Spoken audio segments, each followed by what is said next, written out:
The question was asked, what does activism look like in your context? The International Chinese Elementary School context. Well, let's dig into that. Teaching with an IB International School provides unique supports and encouragement for students under the guise of action or agency. The PYP calls for teachers and students to think creatively about how they can create change within themselves and their communities. However, living in China adds its own unique and challenging hurdles that need to be navigated. Not all actions are created equal in the eyes of the community and culture. This places teachers and administrators in unique and challenging situations.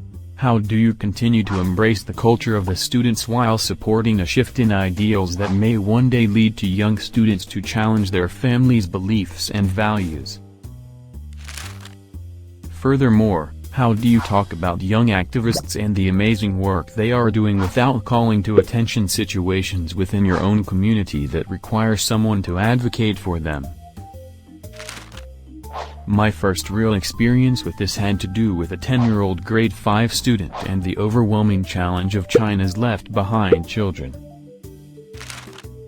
This grade 5 student had heard about this phenomenon impacting young kids just like her, and she wanted to learn more.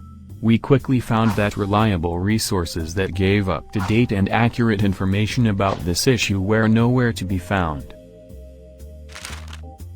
Furthermore, when we reached out to schools, we were immediately shut down or turned away. Although our interventions were good, we were not welcomed. We were eventually able to locate the right channels, and this student created one of the most meaningful and impactful final projects I have ever seen, but it would not easily be recreated. Now the question must shift: how do we make meaningful more manageable? How do we give students the tools to advocate for what they are passionate about, educate those without sympathy, or simply be a part of a movement? A common misunderstanding is that if something is easy that it cannot be meaningful. In the readings this week, we were given ample examples of how easily students can make their voice/stories heard. After the disaster that happened in Parkland, Florida, generations were awakened to a new power. With new and innovative tools like Twitter, TikTok, WeChat, and I am sure countless others, students have more access than ever to be the change that they want in the world. We, as teachers, need to support that. Or, at least get out of their way.